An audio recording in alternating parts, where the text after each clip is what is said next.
Let's get into this health debate. Bill Shorten has been wanting a health policy and his promises, his campaign policy announcements on health to dominate this campaign. Let's see to what degree they have been and what the future of our healthcare system is. We're joined in Sydney tonight by Harry Nespolon, who's the president of the Royal Australian College of General Practitioners. And in Melbourne, we're joined by Terry Barnes, who's been on before. Of course, he's a former Howard Government health advisor and currently a columnist for The Spectator and commentator around the place. Thanks for joining us, gentlemen. Let's get a comment from you, each of you first, starting with you, Harry. Do you think that health has been a centrepiece of the campaign? Bill Shorten's made some big announcements, but has it been as prominent in the debate as he would like and perhaps you also would like? Well, there have been lots of announcements, money thrown at the usual suspects, which are the hospitals, and pathology got some more money. But the really big issues, as far as we're concerned, is the part of the healthcare sector that sees most Australians, almost all Australians, 90% of Australians each year, which is primary care, your local GP. And it seems that both sides, not just the Labor Party, have been very quiet about it during the election campaign. What about you, Terry? Do you think it's been prominent? Well, I think in the first couple of weeks of the campaign, Chris, there were health policy announcements all over the place, following on from Bill Shorten's cancer plan being announced in the budget reply.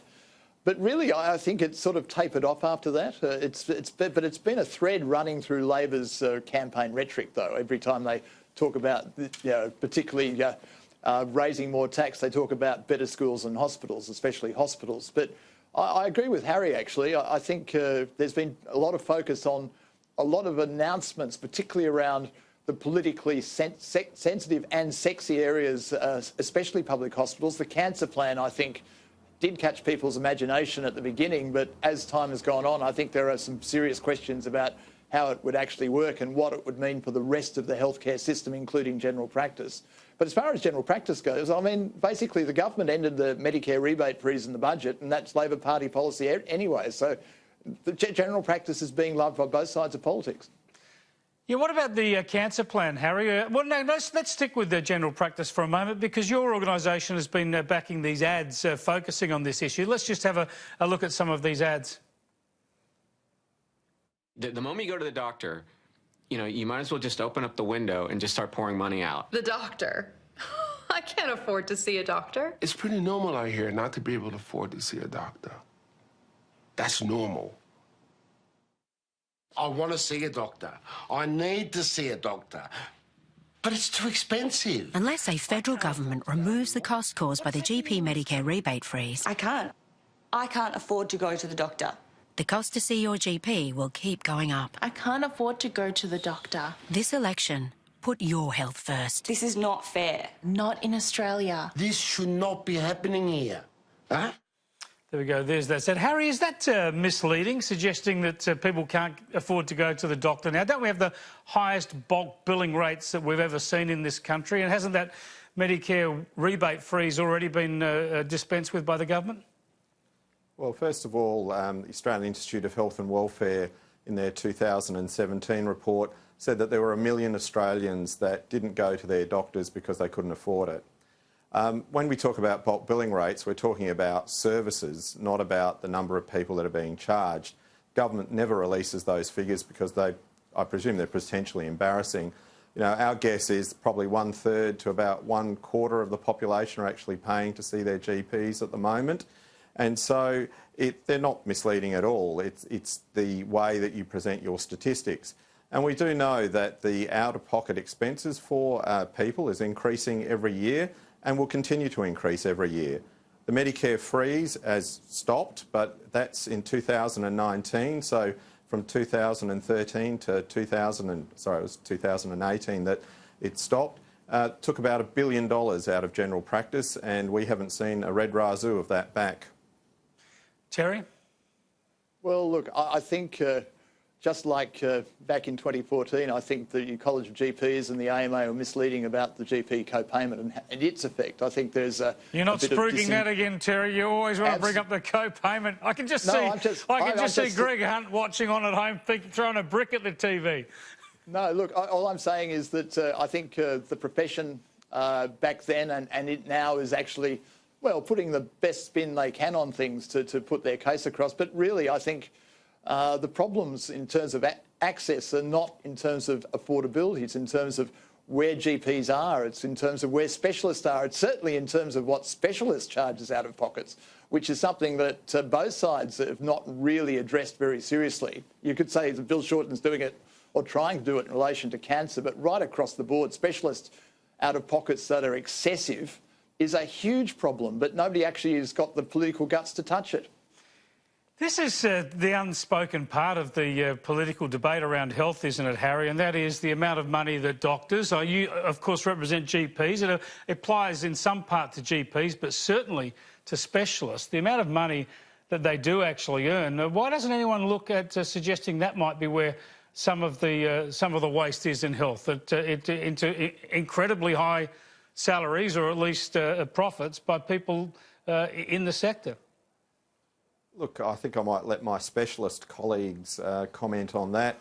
I mean, here in Sydney, most specialists are charging about $300 to go and visit them.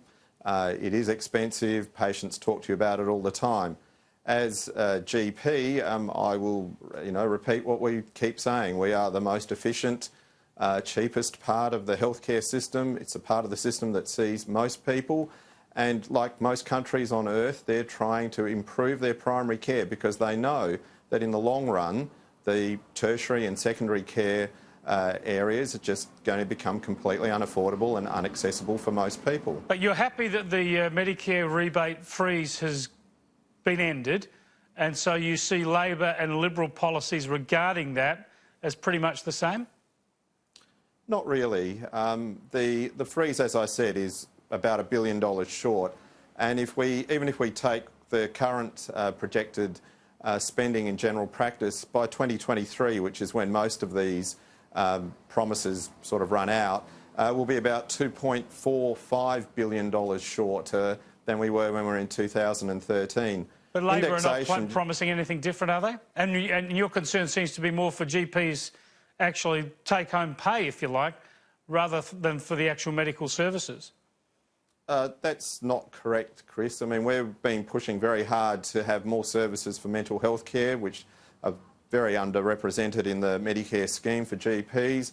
We want a better way to deliver complex care for our patients who are really sick. So we've really been asking to look at different ways of delivering that care for our generally elderly and for those who are really unwell. And so certainly the Liberal Party in their promise to fund an alternative way of delivering healthcare to the over 70s, we welcomed very strongly. We do think it's grossly underfunded, but at least it's a start. And so, and the Labor Party tells us that they've matched that, but I must admit I can't quite find exactly where they've said that.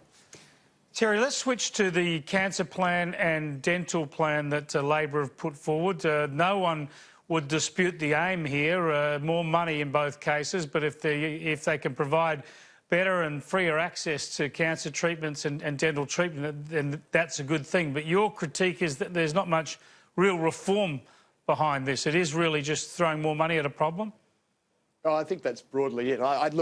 There's nothing wrong with investing in cancer care. I think that's a given. It's a very noble initiative in one sense that Bill Shorten has put out there. But the problem is, I think, is that it depends a lot on the goodwill of, specialist practitioners, but it also is basically shoveling money into the pockets of the diagnostic imaging industry and the pathology industry. Yeah, there's a suggestion that they'll just put up their prices and pocket the difference, and Labor's response is essentially they'll just try and keep an eye on that.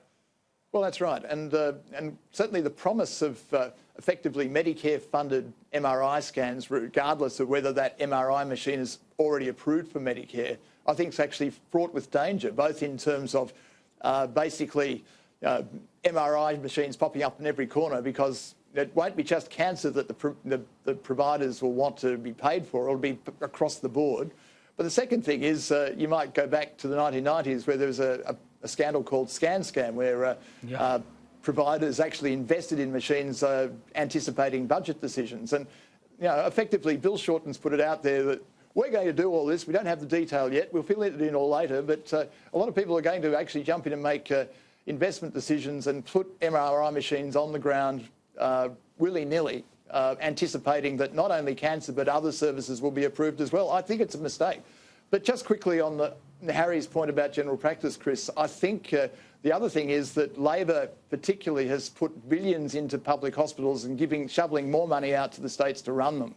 I think public hospitals are money pits, and they're not necessarily the most efficient and the most safe places to get good quality health care for many people these days. And a lot of the money that Labor is putting into that hospital basket could be better spent actually on general practice, on primary care, on prevention.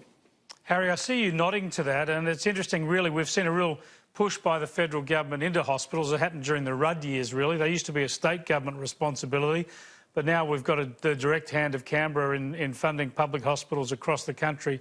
Do you share Terry's concerns on that, and also particularly with the cancer plan, whether that could actually just feed into, I suppose, profit-taking in some of the pathology services?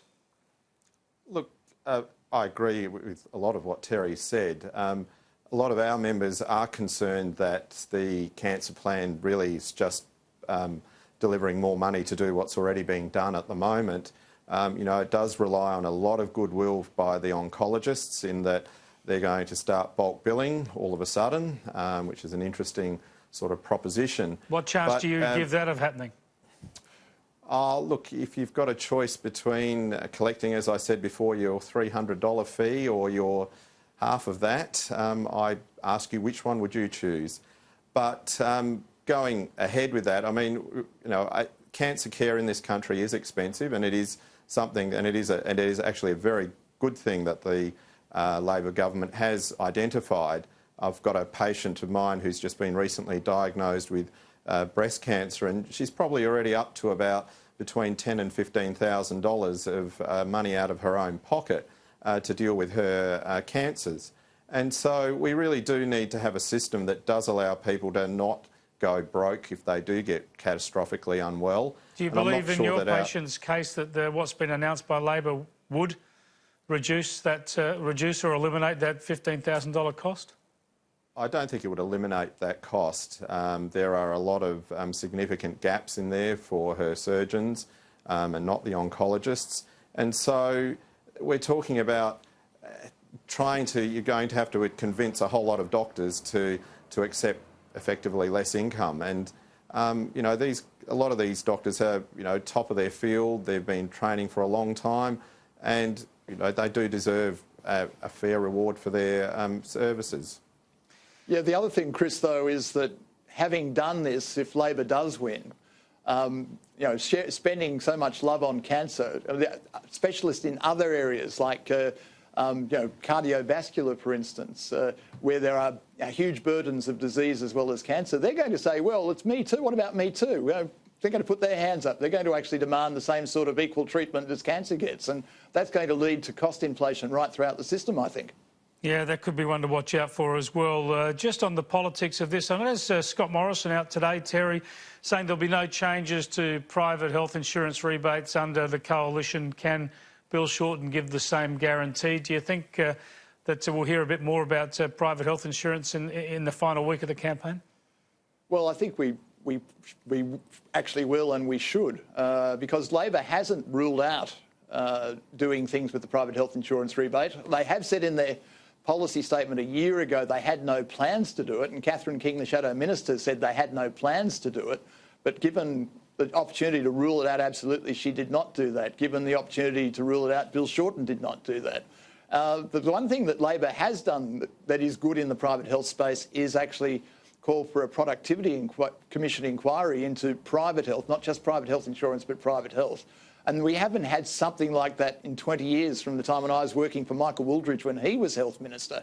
And that led to some major reforms of private health, of course, the 30% rebate itself, lifetime health cover to encourage people to join up, and the Medicare levy surcharge. I mean, what we need, I think, is a good, close look at the operation of private health insurance and private health. That I actually was quite surprised that Greg Hunt didn't actually match that when it was announced last year. And I think that is a good thing, and it must happen whoever wins.